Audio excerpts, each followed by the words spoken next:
कुछ एक झूठ हमारे दिमागों में बैठा दिए जाते हैं। जैसे आप सब ने यह कथा पढ़ी होगी कि एकलव्य का अंगूठा कटवा लिया द्रोणाचार्य ने, पढ़ा है ना आप सब ने? पर यह बताइए कितनों ने महाभारत में स्वयं पढ़ा है? मेरे विचार से हम में से किसी ने भी कभी महाभारत में वह प्रसंग पढ़ा ही नहीं होगा एकलव्य वाला। और अगर हम यह भी विनम्रता से पूछें कि महाभारत के कौन से चैप्टर में है, तो भी शायद हम में से किसी को ध्यान नहीं होगा कि महाभारत के वन पर्व में एकलव्य का उल्लेख है। मगर देखिए मार्क्स और मैकाले का प्रभाव कि हमारे दिमागों में ऐसा भरा हुआ है कि हम ग्लानि से आबद्ध हैं बगैर पढ़े हुए। अब मैं आपसे कहूंगा, जाइएगा, जाकर पढ़िएगा। अवेलेबल हो तो इंटरनेट पे जाके सर्च कर लीजिएगा, ना हो तो जो महाभारत सीरियल आया था उसका एपिसोड जाके यूट्यूब पे देख लीजिएगा। कि किस्सा ये था कि जब आपको चाहे आपने कथा सुनी होगी कि कुत्ते का मुंह बाणों से भर गया था जो एकलव्य ने तीर चलाए थे, और जब वह तीर अर्जुन निकालते हैं तो उस कुत्ते के मुंह में एक खरोंच तक उस बाण से नहीं आई होती है, तो वो चौंक जाते हैं क्योंकि ये सामान्य तीर नहीं है। उन्होंने कहा तो दिव्य अस्त्र है कि मुंह में पूरा तीर से भर गया मुंह और इसके बाद भी एक खरोंच नहीं आई। आप कहेंगे दिव्यास्त्र का मतलब क्या? दिव्यास्त्र का मतलब ये है, जैसे रशिया यूक्रेन की लड़ाई चल रही है ना, इससे पहले मिडिल ईस्ट की लड़ाई देती थी, तो जो मिसाइल जाती है वो लेजर गाइडेड जाती है, जिस बिल्डिंग पे गिरना उसी बिल्डिंग पे गिरती है, अगल बगल पे नहीं गिरती, क्योंकि the direction is precise to the metres. पर अगर मुंह के अंदर जाए और खाल पर खरोच ना आए, इसका मतलब it is so much strongly guided that it is precision to the micrometres. तो जब ये वो देखते हैं ये दिव्यास्त्र चलाना, तो उन्होंने कहा दिव्यास्त्र राजा चला सकता है, ये कैसे सीखा इसने? तो जब द्रोणाचार्य उससे पूछते हैं कि तुमने ये किससे सीखा, तो कहता आपसे सीखा गुरुजी। कहते मैं तो तुम्हें जानता नहीं बालक, तुम अपना परिचय दो। अब यहीं पर बिंदु है। एकलव्य क्या कहता है? मैं मगध नरेश जरासंध के प्रधान सेनापति हिरण्यधनु का पुत्र एकलव्य। अरे वो मगध के chief of the arm forces का बेटा था। यदि आप ये कह रहे हैं कि वनवासी था, तो ये भी पूरा वाक्य तो पूरा करो कि वो सेना अध्यक्ष था। मगर देखिए कितनी चालाकी से छुपा लिया आधे तथ्य को, और उसके बाद हमारे दिमागों में भर दिया कि ये बहुत गलत किया गया। बताइए, हमारे हिंदू धर्म के दो महाकाव्य, रामायण और महाभारत, दोनों का रचयिता कौन? रामायण का रचयिता महर्षि वाल्मीकि, जो संस्कृत के आदि कवि माने जाते हैं। आज जो वाल्मीकि समुदाय है वो किसमें आता है? शेड्यूल कास्ट में। महाभारत के रचयिता और वेदांत और मीमांसा के रचयिता महर्षि वेदव्यास, जिनकी मां मछुआरिन थी, वह समुदाय किसमें आता है? कुछ राज्यों में, दिल्ली में शेड्यूल कास्ट में, यूपी में अति पिछड़े में। तो मेरे भाई, संत रैदास, नामदेव, कबीर, दादू, ये सब पूज्य संत हुए, फिर भी हमारे दिमागों में ये भरा जाता है। और कौन भरता है? वो लोग भरते हैं जो अपने यहां समाज के गरीब वर्गों की खरीद फरोख्त करते थे। और आपको यह भी बात बता दूं, जब हम कभी अपने यहां कहते हैं फॉरेन ट्रेवलर्स ने दिखाओ क्या लिखा है, तो मैं ये बात आपसे कहता हूं, इसको भी जाके चेक कर लीजिएगा।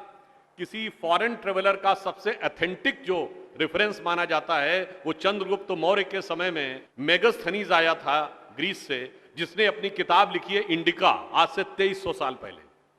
वो इंडिका किताब आज उपलब्ध नहीं है, मगर उसके उद्धरण तमाम जगहों पे हैं, तो प्रूवन है किताब थी। उसने भारतीय समाज में व्यवस्था का वर्णन करते हुए लिखा है कि यहां पर 7 जातियां हैं, मगर महत्वपूर्ण बात यह है यहां इतनी समरसता, इतना सामंजस्य है कि यूनान के समाज के समान यहां कोई समाज का ऐसा वर्ग नहीं है जिसके साथ शोषण या भेदभाव किया जाता हो। ये एक विदेशी लिख रहा है। और मैं एक और बात आपसे बताना चाहता हूं, बहुतों को नहीं पता होगा, गांव में पंचायत होती है ना, ये पंचायत में 5 की संख्या कहां से आती? ये 4 या 6 क्यों नहीं? 5 की संख्या जानते कहां से आती है? 4 वर्ण माने गए थे, तो किसी भी गांव में निर्णय लेना होगा तो चारों वर्णों का एक एक प्रतिनिधि होगा, और 5वां जानते कौन होगा? गांव के बाहरी क्षेत्रों में रहने वाले वो वनवासी जो प्रत्यक्ष रूप से गांव का हिस्सा नहीं है, पर हमारे निर्णय का प्रभाव उनके जीवन पर भी पड़ेगा, तो 5वां प्रतिनिधि उनका होगा। वहां से यह पंचायत का भाव आता है। और फिर मैं आपसे कहना चाहता हूं, हमारे दिमाग में एक और चीज भर दी गई कि जाति व्यवस्था हमने बनाई। आपको पता है कास्ट शब्द कहां से आया? ये कास्ट अंग्रेजी का शब्द नहीं है, ये पुर्तगीज भाषा का शब्द है। और 1931 में जो अंतिम जनगणना जाति के आधार पर उसमें 4114 जातियां हैं हिंदू समाज में, जिसमें अब 6000 बताई जाती हैं। मैं चैलेंज करके पूछता हूं, कोई दिखाओ तो किसी धर्म ग्रंथ में 6000 जातियां लिखी हो, और जहां लिखी उसमें इससे ऊंचे ये, इनके नीचे ये ऊंचा ये नीचा, कौन से धर्म ग्रंथ में लिखा है? ये माली ऊंचे की तेली ऊंचे, सुनार ऊंचे कि लोहार ऊंचे, कहां लिखा है? जानते हैं कहां लिखा है? एक British census commissioner Herbert Risley द्वारा किए गए सेंसस में हिंदू समाज को जातियों में विभाजित करके ऊपर से नीचे तक लिखा गया, और फिर वो हमारे ऊपर अध्यारोपित कर दिया गया है। हमारे दिमागों में कैसी कैसी बातें भरी जाती हैं। एक थोड़ा लिबर्टी लेते हुए ये भी कहना चाहूंगा, महिलाओं को पढ़ने का अधिकार नहीं दिया जाता था। अब ये बताइए, हमारे यहां दिल्ली में लोगों को ध्यान नहीं होता है, आप लोगों ने मैत्री कॉलेज और गार्गी कॉलेज है ना, ये मैत्री और गार्गी कौन थी? ये वैदिक काल की 20-22 विदुषी स्त्रियों में से एक हैं। गार्गी ने ऋषि याज्ञवल्क्य के साथ शास्त्रार्थ किया। फिर मैं चैलेंज करके कहता हूं, दुनिया में कोई दूसरा धर्म संस्कृति बताइए जहां धर्म पे टिप्पणी करने का अधिकार किसी महिला को हो और किसी धर्म के ज्ञाता के साथ शास्त्रार्थ करने का अधिकार। फिर हमको समझाया जाता है कि हमारे यहां बराबरी नहीं थी।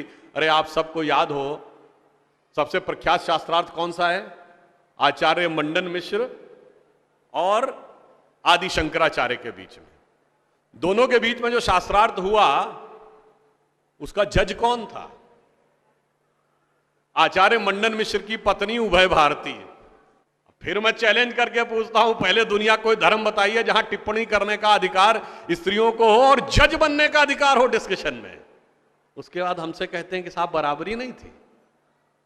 इसलिए मैं कहना चाहता हूं कि हमारे यहां तो समाज में जिस प्रकार से एकाकार करके सबको साथ में लिया जाता था, बराबरी का तो आलम यह था, बराबरी नहीं थी, यह सच है। हमारे यहां बराबरी नहीं थी, हमारे यहां मातृशक्ति को पहले रखा जाता था। इसीलिए हम क्या बोलते हैं? सीताराम, सीता पहले राम बाद में। लक्ष्मी नारायण, लक्ष्मी पहले नारायण बाद में। गौरी शंकर, गौरी पहले शंकर बाद में। राधे कृष्ण, राधा पहले कृष्ण बाद में। माता पिता, माता पहले पिता बाद में। और इसीलिए हमारे जितने भी प्रतीक हैं, भारत भी माता है, धरती भी माता है, प्रकृति भी माता है, गीता भी माता है, गंगा भी माता है, गाय भी माता है, गायत्री भी माता है। और ये केवल कोई आध्यात्मिक धार्मिक बात नहीं है, वर्ल्ड की डॉक्यूमेंटेड हिस्ट्री में अगर पहली बार कोई वुमेन रूलर रही है तो गुप्त वंश के समय में 4वीं शताब्दी में प्रभावती गुप्त ने शासन किया है। उसके बाद अहिल्याबाई होलकर, रानी दुर्गावती, रानी झांसी, वो सब तो आपने बहुत सुना होगा। अब वो लोग आके हमको समझाते हैं कि बराबरी नहीं